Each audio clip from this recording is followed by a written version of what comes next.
दोस्तों, आपने जगन्नाथ मंदिर के महिमा के बारे में काफी कुछ सुना होगा और दोस्तों आप ये भी सुने होंगे कि जगन्नाथ मंदिर में जो ध्वज लगे रहते हैं वो हवा के विपरीत दिशा में हमेशा लहराते हैं।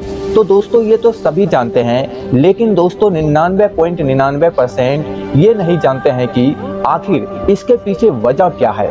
जो जगन्नाथ मंदिर में जो ध्वज लगे रहते हैं वो हमेशा उल्टी दिशा में क्यों लहराते हैं, तो इसके पीछे वजह क्या है आज हम दोस्तों आपको इस वीडियो में बताएंगे। और दोस्तों आपको जगन्नाथ मंदिर के बारे में बहुत सारे रहस्य जानने को मिलेगा। दोस्तों ये तो हम सभी जानते हैं, जगन्नाथ मंदिर के ऊपरी स्थापित लाल ध्वज सदैव हवा के विपरीत दिशा में लहराता है।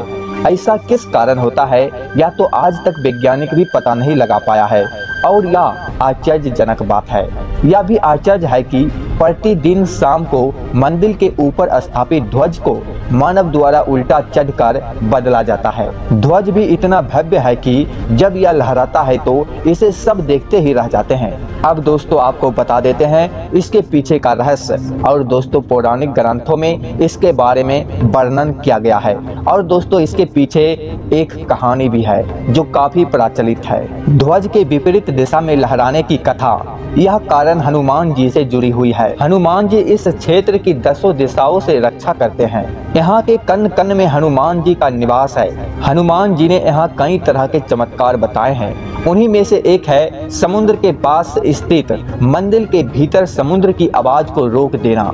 इस आवाज को रोकने के चक्कर में ध्वज की दिशा भी बदल गई थी। एक बार नारद जी भगवान जगन्नाथ के दर्शन के लिए पहुँचे तो उसका सामना हनुमान जी से हुआ। हनुमान जी कहा कि इस वक्त तो प्रभु विश्राम कर रहे हैं, आपको इंतजार करना होगा। तब नारद जी द्वार के बाहर खड़े होकर इंतजार करने लगे। कुछ समय बाद उन्होंने मंदिर के द्वार के भीतर झांका तो प्रभु जगन्नाथ श्री लक्ष्मी के साथ उदास बैठे थे। उन्होंने प्रभु से इसका कारण पूछा तो उन्होंने कहा कि यह समुद्र की आवाज हमें विश्राम कहाँ करने देती है। तब नारद ने यह बात बाहर जाकर हनुमान जी को बताई। हनुमान जी ने क्रोधित होकर समुद्र से कहा कि तुम यहाँ से दूर हटकर अपनी आवाज रोक लो, क्योंकि मेरे स्वामी तुम्हारे शोर के कारण विश्राम नहीं कर पा रहे हैं। यह सुनकर समुद्र देव ने प्रकट होकर कहा कि हे महावीर हनुमान, यह आवाज रोकना मेरे वश में नहीं है। जहाँ तक पवन वेग चलेगा यह आवाज वहाँ तक जाएगी। आपको इसके लिए अपने पिता पवन देव से विनती करना चाहिए। तब हनुमान जी अपने पिता पवन देव का आवाहन किया और उससे कहा कि आप मंदिर की दिशा में ना बहे। इस पर पवन देव ने कहा कि पुत्र, यह संभव नहीं है, परंतु तुम्हें एक उपाय बता सकता हूँ कि तुम्हें मंदिर के आसपास ध्वनिरहित वायु कोशीय वृत्त या विवर्तन बनाना होगा। हनुमान जी सब कुछ समझ गए। तब हनुमान जी ने अपनी शक्ति से खुद को 2 भागों में विभाजित किया और फिर वे वायु से भी तेज गति से मंदिर के आसपास चक्कर लगाने लगे।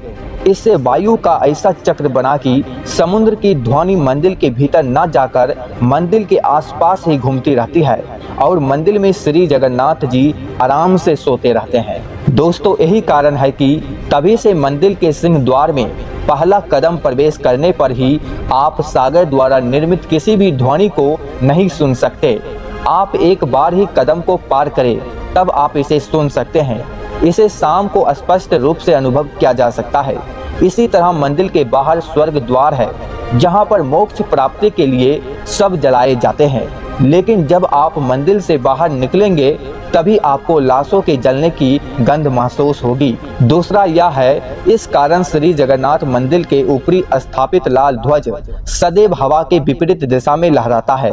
यह भी आश्चर्य है कि प्रतिदिन शाम के समय मंदिर के ऊपरी स्थापित ध्वज को मानव द्वारा उल्टा चढ़कर बदला जाता है। दोस्तों आप समझ गए होंगे कि जगन्नाथ मंदिर में जो ध्वज लगे रहते हैं वो हवा के हमेशा विपरीत दिशा में क्यों लहराते हैं।